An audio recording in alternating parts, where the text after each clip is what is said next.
Okay, cool. I think we're going to get going. Thanks everyone for joining us. Thanks for your patience. Sorry for the usual predictable technical glitches. But thanks for joining us. And for anyone who joins us later, catching up on this on demand, welcome.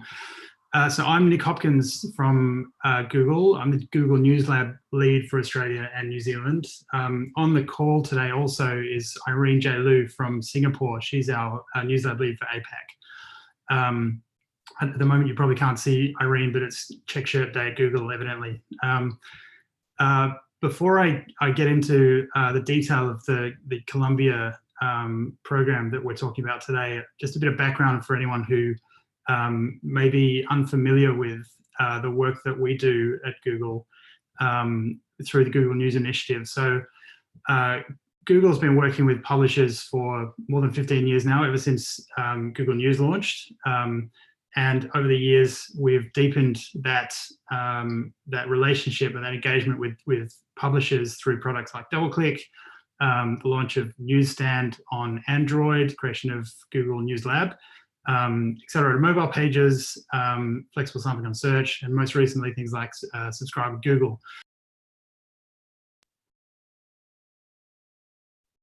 We would not ever pretend, I think, to know more about journalism than journalists and the way that newsrooms work. But we do know that running a newsroom in a publishing business today is very complex. And getting more complex by the day. And so we think there's a lot that we can do to support newsrooms and news publishers as they move through that transformation. About 18 months ago, we launched the Google News Initiative, which is our effort to help create a sustainable future for journalism. It was a $300 million commitment by Google over 3 years to elevate and strengthen quality journalism, to help drive revenue models and new business models on digital platforms, and to help and to find ways of using technology to improve news gathering and storytelling. And since then, we've launched a number of different programs, things you might have seen, including the APAC Innovation Challenge, a global media literacy. Sorry, I'm just getting myself off mute. And a YouTube fund to help newsrooms better understand video. And a big part of what Irene and I focus on is working with newsrooms on capacity building within newsrooms to continue their digital transformation, working with partners, including the Walkley Foundation and now the Columbia Journalism School, to provide training and skills development for journalists across the region. Which brings us to the topic of today's conversation, which is the leadership development program that we've announced in partnership with Columbia Journalism School and supported by the Walkley Foundation. And what we're looking for is emerging leaders in newsrooms across Australia and New Zealand, across Asia Pacific, to embark on a fellowship with Columbia over the course of a year to improve. We think that emerging tomorrow's journalism leaders can strengthen their abilities and would benefit from sort of strengthening their abilities across a range of different disciplines. Things like understanding audiences, understanding digital product, understanding digital distribution. There's a number of different areas where we think that tomorrow's newsroom leaders can gain from having exposure to some of the world's best knowledge and thinking. And so that's what this program is all about.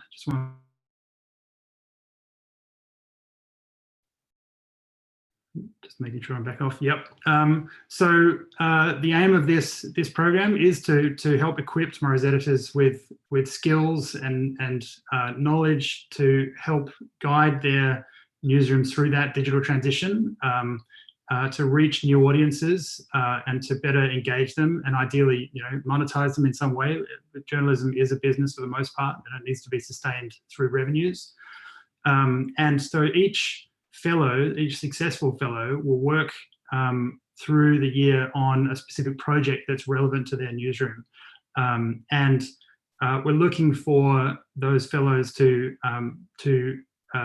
nominate a project that fits into one of what could be a number of different topics. It could be a better business model, better revenue model for journalism. It could be how to improve leadership in the newsroom.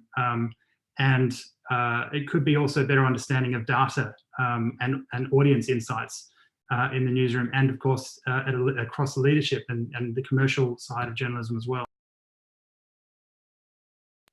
So that's an overview of what we're looking at, and we're grateful for the people who have reached out to us expressing an interest in participating in this fellowship, and we would welcome your questions today. Irene's on hand from Singapore, so we're both here. Both of us can answer whatever questions you've got. And with that, I think I'd happily take some questions, and hopefully we can answer anything that you've got to throw at us.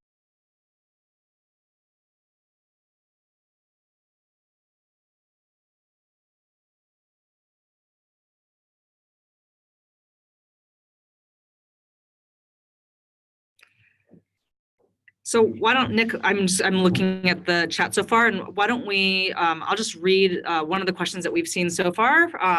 There's a question about any examples of projects from previous years. How practical versus academic should the proposed topics be? And so why don't I take that, Nick? Is that all right?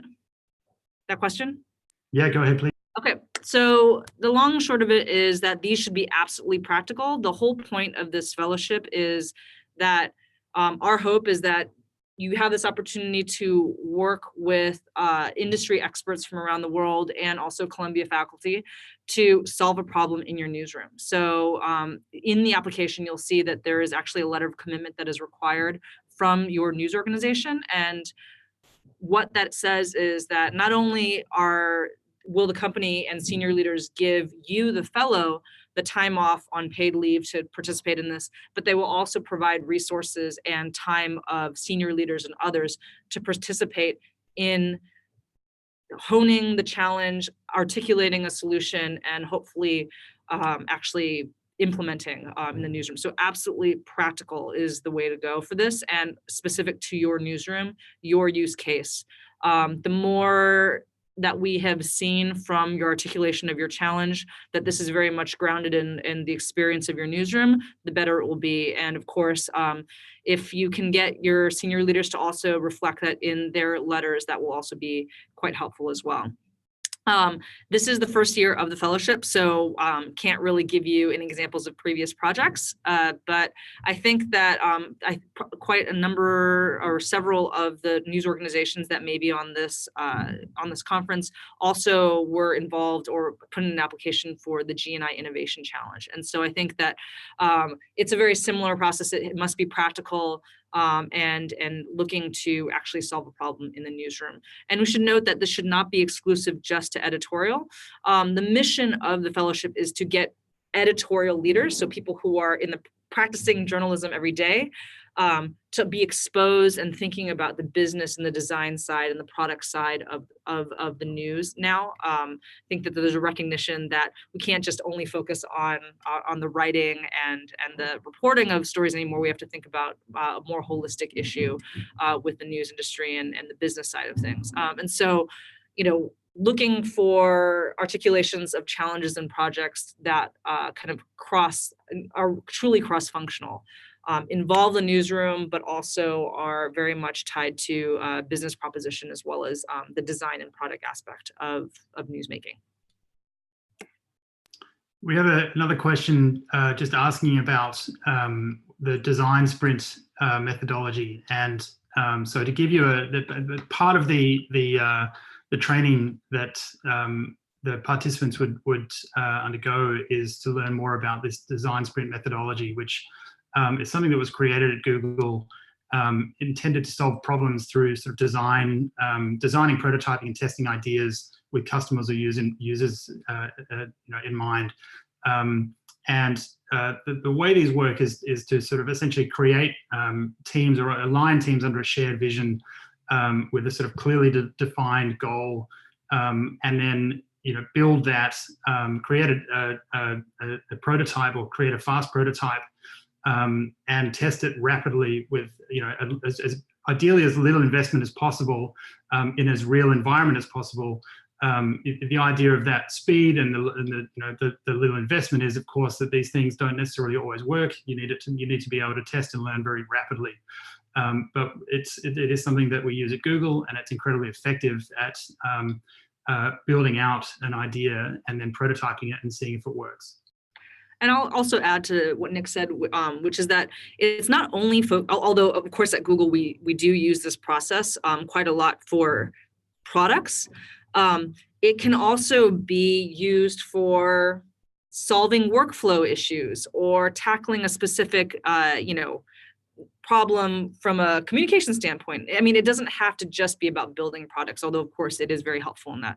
I think the general premise of this idea is to kind of break down the traditional hierarchies that you find in decision making, and to create a format where people from different perspectives and different lenses can actually contribute their viewpoints on a problem, and to really facilitate that conversation, which we all know that one of the traditional challenges in newsrooms is the barriers between the business side and the editorial side and product, and getting everyone to sort of speak a common language is actually one of the first and foremost challenges. And I think the design sprint methodology really helps to kind of break down those barriers.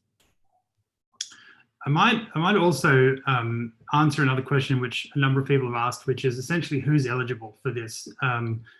We talk about it being a mid-career fellowship. The reality is that many different people could define themselves as being mid-career. You don't necessarily have to be literally in the middle of the newsroom. You could be an editor who still has a long way to go in terms of developing and to building out your skills, and see yourself not necessarily just being an editor of the future, but maybe a business leader of the future, somebody who works across all sides of the publishing business. So what I've said to people who've asked is that we want somebody who is already relatively senior in the newsroom or in their media organization, somebody who has achieved already quite a lot, but also has significant opportunity to grow in their career and to go further. Please don't rule yourself out as being eligible if you've already reached a certain level of seniority and you think, well, that's not me. I'm already too senior for this. Unless you're really super senior in a news organization, I think you should consider yourself as somebody who we'd like to talk to about this. And also, if you think that you aren't yet at that level where you're sort of mid-career, also don't necessarily rule yourself out, because there's a lot of people from across the newsroom who have a great deal of potential. So I think we'll use mid-career as a relatively wide definition, and you should certainly not self-select yourself out of being in contention for this.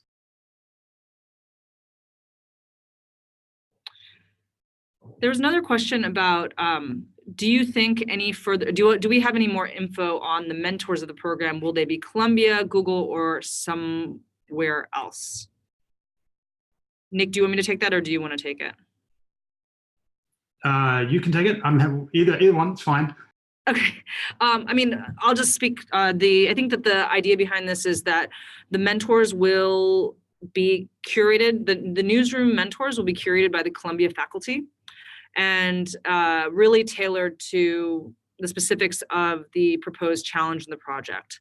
And if there's a place where Google can provide mentorship, if it's relevant, if it's useful, then on our side, Nick and I will work to try to identify whether it's engineers or designers or, user research experts or whoever, who may be able to provide some guidance or wisdom on a particular aspect or facet of your project, then of course we will try to do this. But it's not a mandatory, you must have a Google mentor, you must have X number of mentors from Columbia or otherwise. It's really very much tailored to the individual project.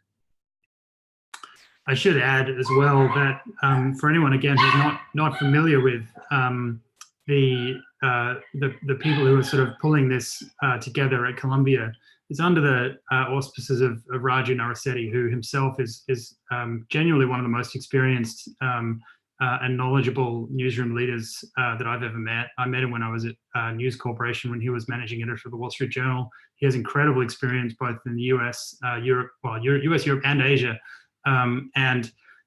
He is bringing really the best of Columbia and of his network to this program. So it's an incredible opportunity to have exposure to that knowledge and to the network that they have.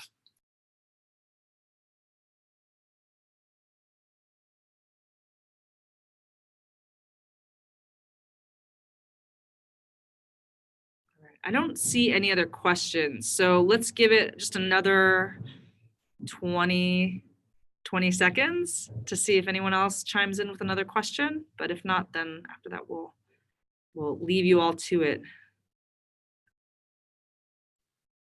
If you haven't had an opportunity to ask us a question and weren't able to make this call, I would definitely reach out to the Walkleys or to Irene and I if you have our details. For me, it's just nickhopkins@google.com. Please don't hesitate to get in touch and ask any questions of the program. There's still 2 weeks to go before the deadline. If you're like me and you're a journalist, nothing happens until the last minute. So, but we ideally would not wait until the last minute to have that mad rush. So please if you're thinking about doing this and you're preparing a submission, please do that and try to do it as quickly as possible. But don't hesitate to get in touch with us directly if you have any further questions, or with Helen at the Walker Foundation.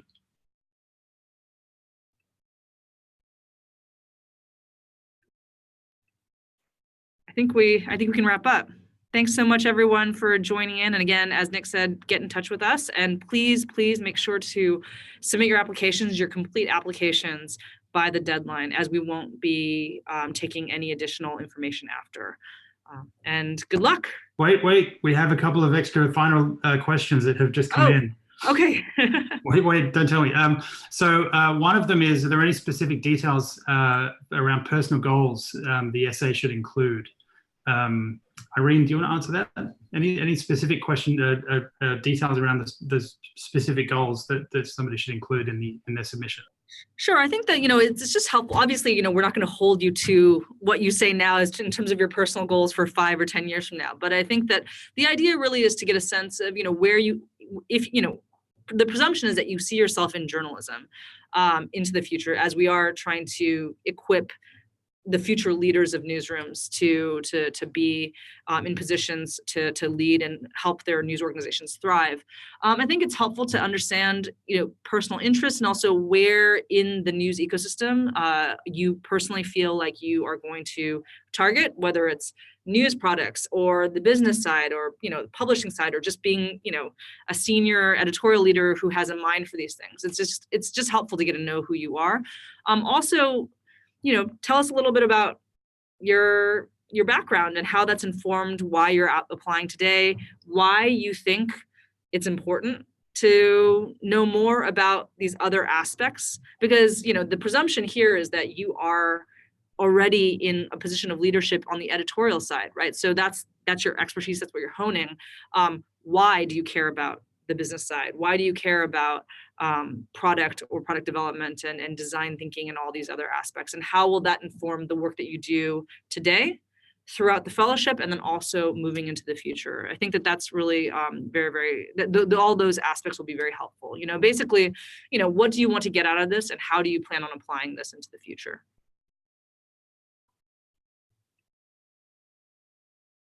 I think we also have another question about any other criteria or any other tips for a successful application, and a final question also about the word limit on the application.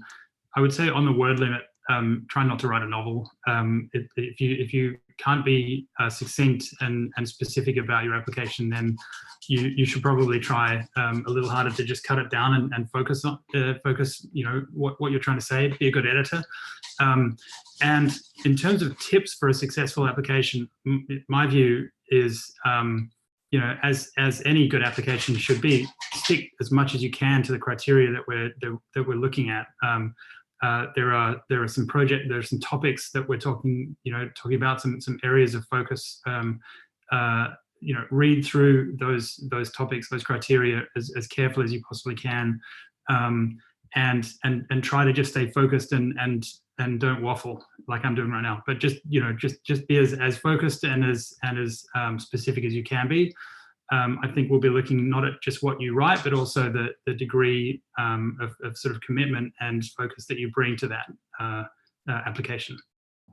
And I'll just add that for the project or proposal, we are not expecting you to have the answer of how you will execute and tackle a problem. What is more interesting and I think more relevant is a very clear articulation of not a general problem the news industry is facing, but a specific challenge that your newsroom is facing, and how you will use this fellowship, the types of questions that you want answered, the kinds of mentorship or the interests that you have in terms of how you begin to tackle that problem.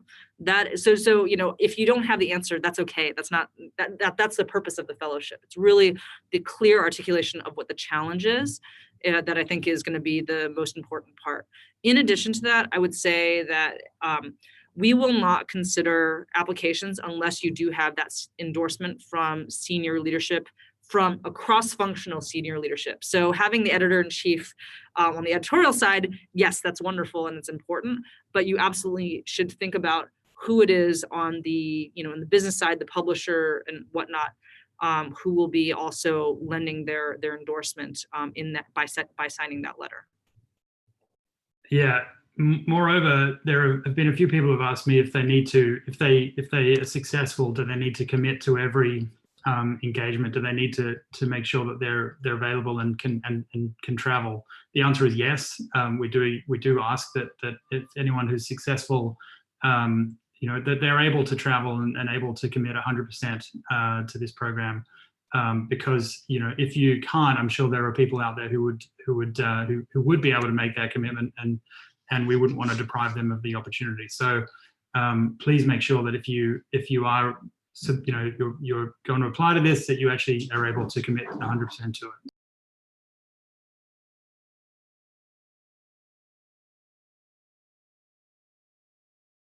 And I think that is it for our questions.